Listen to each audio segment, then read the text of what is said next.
You know, our number one energy use is electricity, but number two is water, and the difference between the two is water is catching up because, you know, we live in a place where it's priced at a premium, and we have a semi-arid environment really here in Escondido. So if we didn't water, everything would die. Before the Weathermatic controllers, I would say we probably had a dozen different types of controllers with all different features. So things would happen and no one knew how they happened, and it was super frustrating to try to manage when you never knew if anybody was coming over on top of you and making the change. I heard about a rebate, and then I was approached by a Weathermatic rep and talked about the system and the fact that the Metropolitan Water District offers rebates that cover the cost and installation of the controllers. So if that hadn't been so, I would never have been able to convince them to switch. It's amazing to me that we have these programs out here where we can get things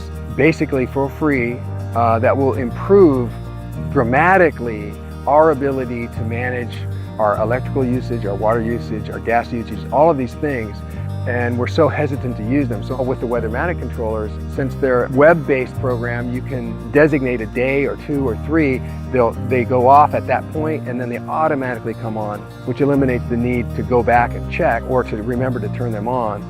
And you can also look online to see if those areas are watering. There's an app on your phone, and then you can go through different features, and one of them is to walk the site. And as you walk the site, you can scroll through the controller and the zones on that site and turn things on and off, and you can take a picture. Very simply, take a picture. It would take 30 seconds to turn the zone on, take a picture, and then that picture, send it so it's in a file, and it shows anybody that's on that zone what it's watering. If there's an issue with it, you could take a picture of the issue and connect it to that zone so that other people could come back and see what the issue was. And it makes it much more efficient to figure out where things are and manage from my standpoint. And also it's helpful for the groundskeepers and the people doing the work on site. So once they see it on their phone and they start playing with it, they realize it looks like magic when I do it, and then they're doing it the next day and showing me, hey, check this out.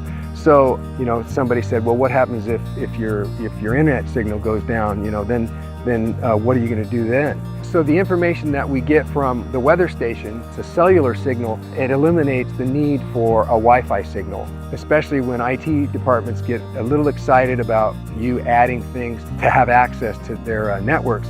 And so we just completely circumvent any kind of Wi-Fi. So you always have service. If you have phone service, then you have service to make adjustments on it, and you can turn it on and off and walk around a site. We don't have Wi-Fi in all of our areas, especially on some of our practice fields. So you don't have to worry about that. You don't have to worry about the signal. You don't have to worry about IT. You don't have to worry about any kind of issues with the internet. Going forward, I know that we have a better handle on what we have. It's easier for me to manage, and it's also much easier to maintain the system. So I'm very confident that we're going to continue to save and find ways to use the system to make it more efficient for us as a facility.